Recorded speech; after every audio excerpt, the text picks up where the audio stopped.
After spending some days in Calgary and saying goodbye to friends I made here in the last 5 months, I continue my way west. I leave the prairies behind and follow the Trans-Canada Highway into the Rocky Mountains. This highway connects Victoria on the west coast to St. John's on the east coast, and is with 8,030 kilometers of length the longest highway in Canada and the 6th longest in the world. The Rockies are welcoming me with stunning views and first wildlife encounters.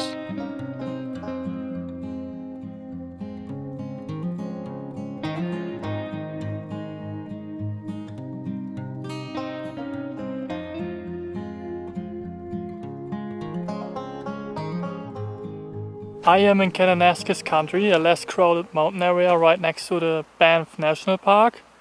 And I'm just about to start my first hike in the Canadian Rockies. This is the trail I chose, Black Prince Circuit Trail. Just 4.3 kilometers long, but it starts on snow and I wonder how bad it gets. The drive out here was so nice. I don't know, do you know the feeling when you drive around the corner and it's just a breathtaking landscape and you can't do anything else than smiling and just enjoying it. And it was exactly this feeling, but on every corner. Dude, so good. It feels so good to be out of Calgary again. But actually I'm I'm really concerned about the hike because we don't have any predators in Germany that could harm human, and I already saw a lot of wildlife on the drive, and I'm really scared of bears. Even though I'm prepared, I got some bear spray, but it's still a weird feeling. So yeah, fingers crossed I never have to use it.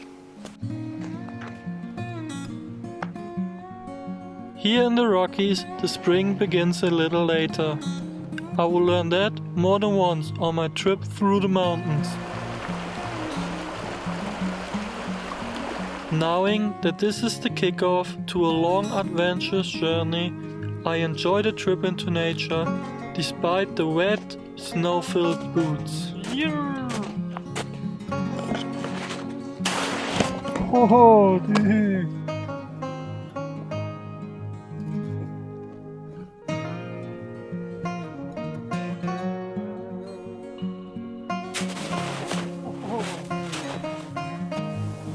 Do you hear this? Dude, these are avalanches. And there are some avalanches literally every 5 minutes. But I mean, it's usual, it's spring. Snow is melting. But I want to go skiing tomorrow. But beside from that, it's really quiet here. Actually really nice. I heard that you should talk to yourself to like announce yourself to the bears. It feels a little bit insane, but it helps to feel safe. I'm not doing it all the time. Just, I mean, like this is a quite open spot, so I think you don't have to. It's just on this really tight forests where you can't see around the next corner. I think that's how it meant to just like let the bear know that you're there, so he won't get shocked by you. It's a little bit insane, but that's okay.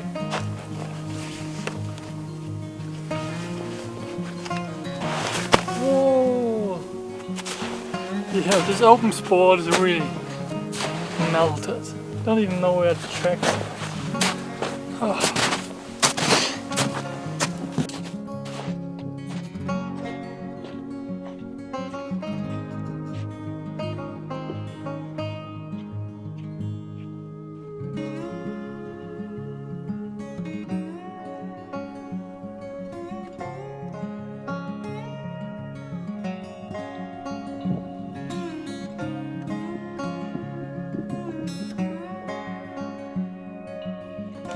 I made it back.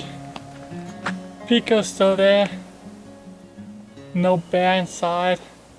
To be fair, I think I overreacted a little bit. I think it's not as dangerous as I thought.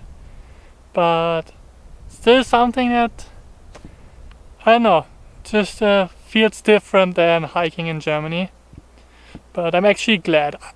Don't get me wrong, I want to see wildlife and I want to see bears and like cougars and stuff, but in a safe distance, and doesn't have to be on my first hike. So I'm glad I made it back without any of them. I drove around a little bit and finally found a spot where it's allowed to light a campfire, and it's such a beauty with a frozen lake in the background. Yeah, so it's huge because I still have a lot of leftover wood from the camper conversion, and it's just consuming so much storage room. But I don't want to toss it because it's nice firewood, so that's the place to get rid of it.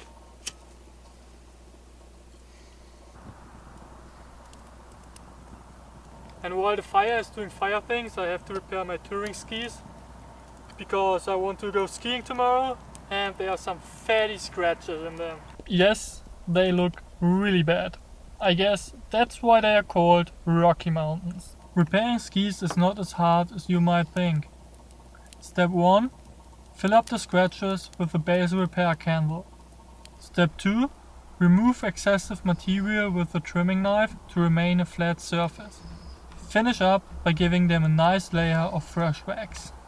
It's not perfect, but definitely better than doing nothing.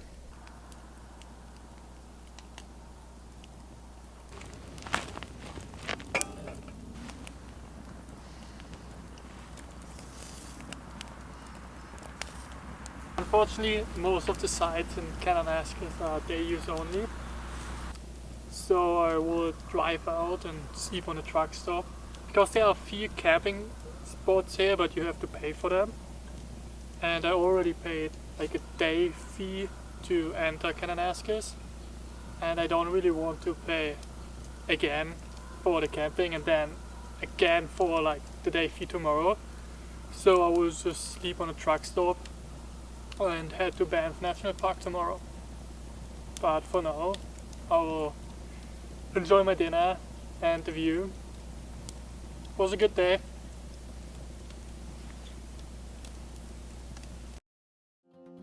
I am ready. The skis are ready. I don't know the exact amount of elevation, but it will probably take me around 2 to 3 hours.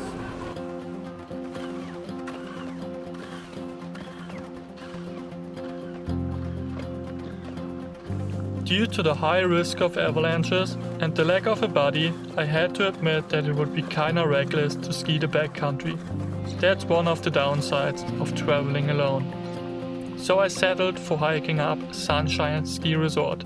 At this point, every day on skis counts. When you climb up a mountain with nothing but your physical strength, you appreciate the following descent much more. Stupid only if the conditions at this one descent are bad.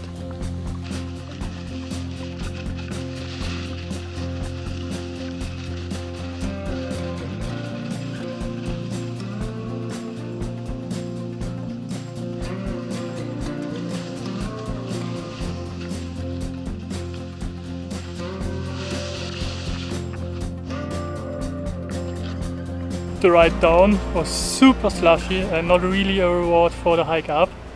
But what did I expect of skiing in May? And 20 degrees, hanging around in a t-shirt. I'm already thinking about leaving Banff National Park and heading north towards Jasper and the Parkfield Iceway, I guess. Because I want to find a spot where I can camp for more than just a night. I have to get some things done on the car, some smaller things, but yeah, I just want to get everything in order before I really head up north and be on remote streets, whatever. The road is called Icefield Parkway and is rated one of the top drives in the world. Passing impressive mountains, shining glaciers, ice-covered lakes and vast valleys, it links Banff and Jasper National Park and is part of the national park itself.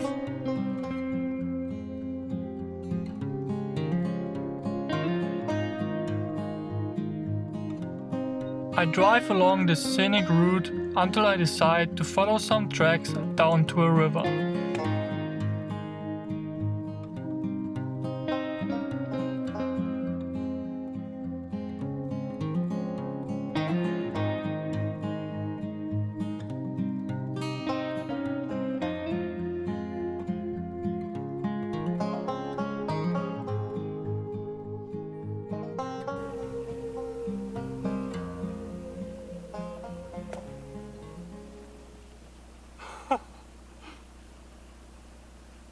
This spot is a pure beauty.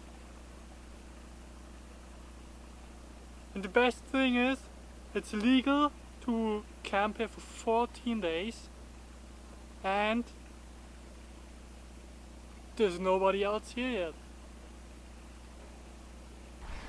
Are you down for a quick tour of my backyard? Pico is parked over there. My skiing stuff is all drying. The kitchen is set up. This is actually my living room with this freaking fatty plasma TV. It's actually just a screen. I just put on some live streams of Alaska. This is my couch over here. Over there. A fire pit and another fatty flat screen with a creek, some gravel banks. I will definitely check it out tomorrow.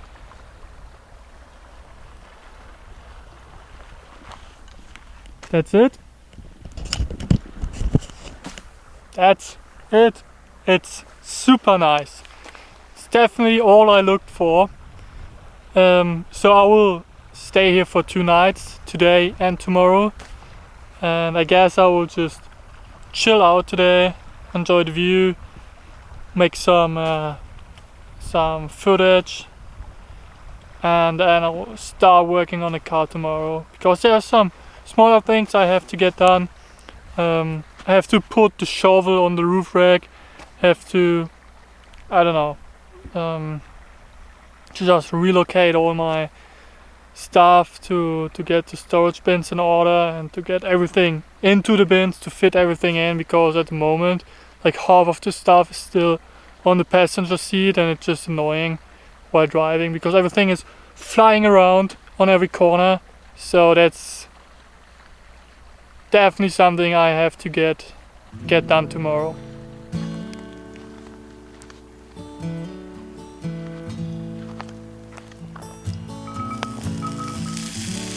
It feels good to slow down, to breathe in the smell of pines, to listen to the nearby river and to feel the heat of the campfire in alternation with the fresh breeze coming from the mountains.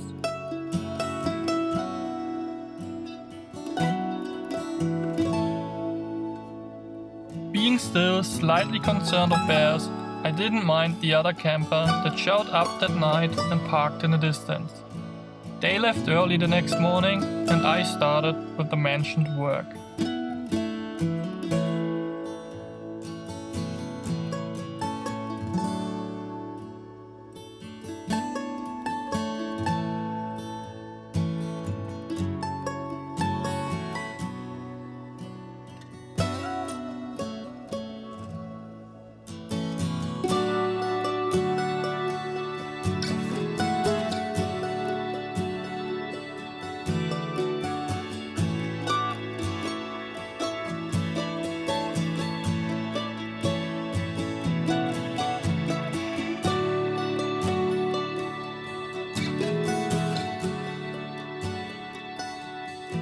I just realized that this is exactly what I dreamed of for several years.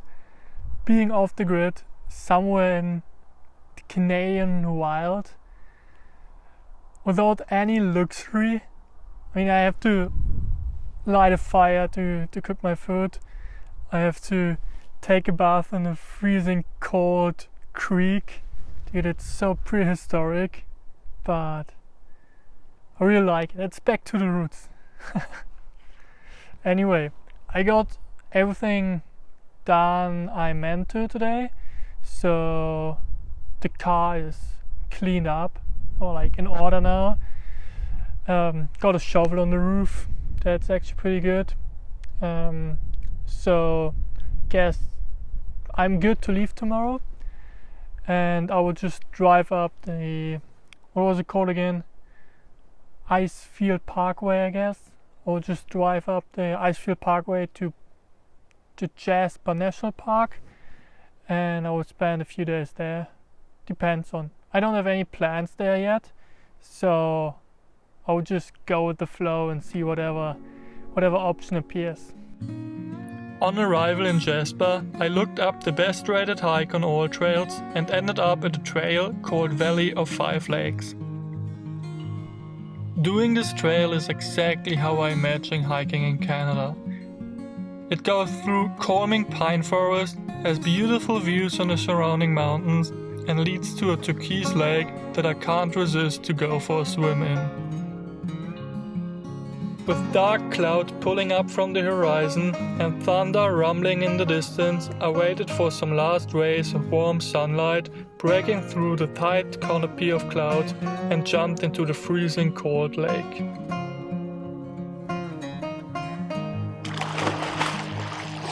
I made it back just in time. I did not get hit by this thunderstorm. I've already looked up a spot to set up camp for the night. It's just outside of the national park because there's no free camping within the borders, and I hope it's as good as yesterday.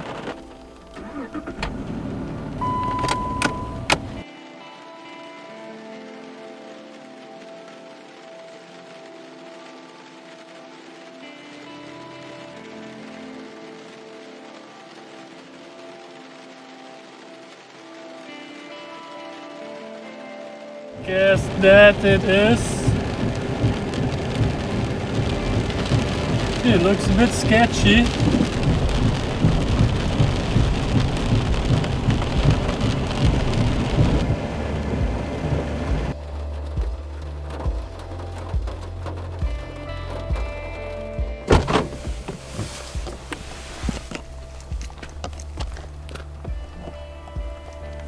That's the spot for tonight. I'm actually glad that the ground is covered by gravel, so there's no risk to get stuck here.